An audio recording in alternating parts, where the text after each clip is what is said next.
কারাগারও খাটতে হয়েছে বঙ্গবন্ধুকে, তাই বলে উনি যদি পিছিয়ে যেতেন তাহলে তো আজকে আমি শাকিব খান আপনারা এখানে দাঁড়িয়ে তো কথা বলতে পারতেন না। সাহস তো কাউকে না কাউকে দেখাতেই হয়। সাহস দেখিয়েছিলেন বঙ্গবন্ধু, সাহস দেখিয়েছিলেন সমস্ত সেই শ্রদ্ধেয় নেতারা যাদের নেতৃত্ব চলে বাংলাদেশ হয়েছে। আজকেও আমরা এখানে দাঁড়িয়ে কথা বলছি, আমরা সিনেমা বানাচ্ছি, দেশের গান গাইতে পারছি। আজ সকালে মাননীয় প্রধানমন্ত্রী তারেক রহমানের একটি অনুষ্ঠান কর্মসূচিতে উপস্থিত ছিলেন মেগাস্টার শাকিব খান। সেখানে শাকিব খান বক্তব্য দেন শেখ মুজিবুর রহমানকে নিয়ে। প্রধানমন্ত্রীর সামনে শেখ মুজিবুরের অবদান নিয়ে সবার সামনে আলোচনা করেন তিনি। শাকিব খানকে যখন জিজ্ঞেস করা হয়, আপনি বর্তমান প্রধানমন্ত্রীর সামনে শেখ মুজিবকে নিয়ে কিভাবে বক্তব্য দিলেন, উত্তরে শাকিব খান বলেন, আমাদের বর্তমান প্রধানমন্ত্রী অবশ্যই পারদর্শী, কিন্তু সে তো এখন নতুন। আমি সবসময় নতুনদের এভাবেই উৎসাহ দিয়ে থাকি। নতুন নতুন অনেক মুখ আসবে, নতুন নতুন অনেকে কাজ করবে, ভালো করবে, মন্দ করবে, সব কিছু মিলিয়ে ঝিলিয়ে এক একজন এক একটা জায়গায় গিয়ে পৌঁছবে, এক একটা অবস্থানে গিয়ে পৌঁছবে।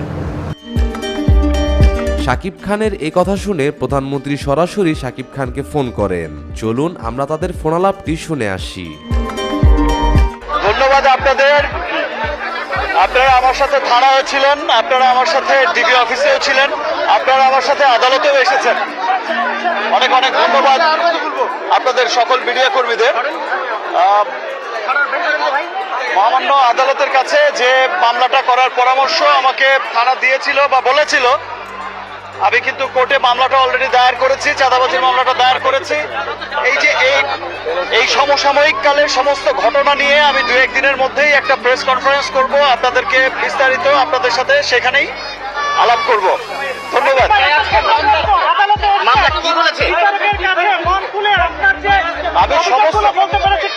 আমি সমস্ত কিছু মহামান্য আদালত কিন্তু দেখেছেন এবং আমলে নিয়েছেন। আমরা সবাই খুব আনন্দিত এবং হচ্ছে যে আমরা অচিরেই 2-1 দিনের মধ্যেই আমি একটা প্রেস কনফারেন্স করব, সেখানে ডিটেলটা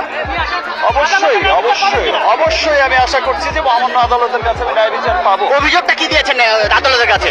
আদালতে অভিযোগটা কি দিয়েছেন?